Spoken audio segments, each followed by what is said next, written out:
Hello, I am Liam. Hi, I'm Jordan. Hi, I'm Louis. Hello, I'm Callum. And we are Wharf.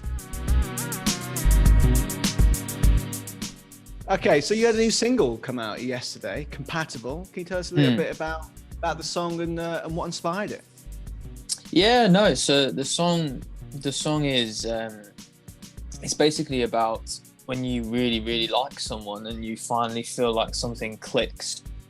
It all kind of started with kind of a lyric I had that I just came up with, just kind of the idea of like, I want to be so compatible. I don't know where it came from. The song is very inspired by bands I'm listening to at the minute.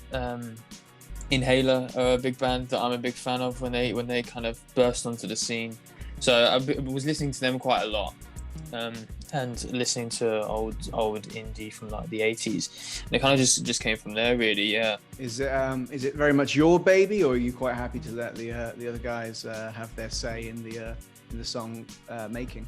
Musically, it normally starts with an idea that I have or something, and then I'll try and do a form of demo and then bring it to everyone, and everyone kind of adds their own expertise. So the boys kind of go on their own tangent with it, and then it all comes together really well. But lyrics wise, yeah, they come from me. What was the recording process like? I presume you had to do it during lockdown. How much fun was that? It actually came about after the first lockdown. We managed to do it at the same studio we did our EP, actually. So we worked with a guy called David Lainton at River Run Studios. He's a really, really cool guy.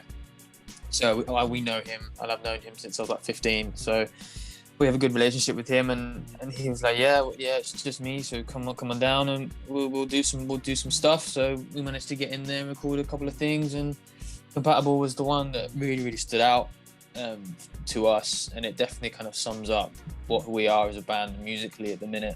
We always picked like the worst time to record. We did it in the middle of summer, and we had to bring like 4 fans or something to just keep it remotely like under about 40 degrees in that studio. So but yeah, no, it's good fun. Yeah, it was around 3 or 4 days that we did it, and we sort of commuted from London where we were to Peterborough-ish, Sandy area.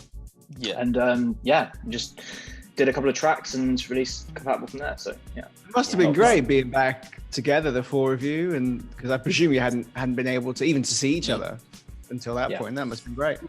I think we had like the day or two before, wasn't it, or the week before, we were able to get in a rehearsal room for like a couple hours, and that was the first time we played since must have been since our EP show, I think. February. Actually, yeah, it was literally our EP release show, like in February, just before lockdown was happening. So yeah, crazy. Yeah, it was. Who was the rustiest coming back from a long break?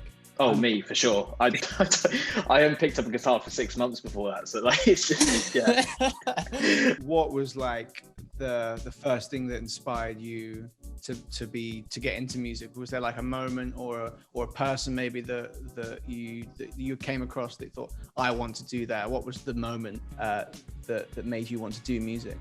I think mine's quite a camp way of thinking about how I got into music, but I was watching Brian May from Queen on a train moving at like whatever speed, and he was playing guitar. I was like, I want to be him. Like, I want the hair, I want the outfit, I want all of it. And I dressed up like him and all sorts at like the age of 7, and I was like, all right, I'm gonna play guitar, and that's how I got started. So I would say, so my dad played drums, so I've always had like music, and I guess watching him when I was younger made me feel like, oh, I want to do that too. But I think a big one was I was watching a Foo Fighters show. They played at Wembley, I think it was 2008 or whatever. I'm a big fan of them, and they were playing the song Best of You, and he started the song, and then everyone in the crowd just started singing. He wasn't even singing, it just goes over the crowd, everyone's singing it. I was like, oh, I want to be doing that. I want to be like having people do that sort of stuff. Big goal, I know, but like that sort of stuff has got me like, oh, that's what I want to do. One of my earliest memories is when I used to live back with my parents when I was like 5. I had we were going on a trip in the car, and my dad was like, right, go pick an album. I was like, cool. And I picked up the album Alexander the Great, Edward the Great. Anyway, one of them two. But by Iron Maiden, and on the front was Eddie the Ed, who's the mascot, but dressed up like Alexander the Great. And it was the single most terrifying thing I'd ever seen in my life, and I loved it. So I kind of started paying more attention to music then, and Dad had his guitar in his room that I wasn't allowed to touch, so I played that as often as I possibly could. Well, I started kind of singing back in like primary school.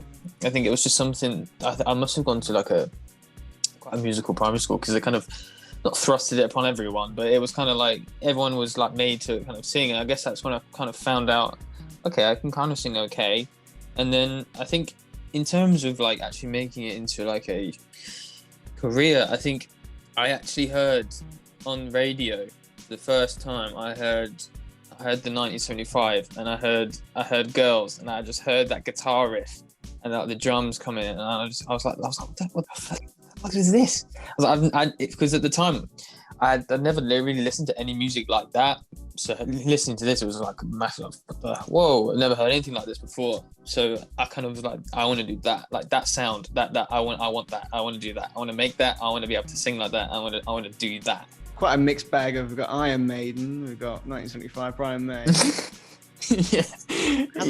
does that? Literally, everyone says every time, but I think if you go back through all the songs you've released, and you take in each individual instrument and you actually listen to them, you'll hear exactly what we're saying. You'll hear Callum's bass runs, like this growling kind of intricate pieces of bass components, and then you'll hear Jordan with these like harmonics in there all the way through the track, which I think you were inspired by, isn't it? Like even goes back to Queen now. I think about it, like Queen, like Brian May is always like using the harmony of like his lead riffs, but it is like the Strokes. It is like the Strokes, all that stuff as well. Yeah, always think the sound guy. Get his name, call him by name. He'll love you forever, because it's that extra little bit. And you want reverb in the monitor? No problem. Well, that's a Liam thing. No, that is, I literally.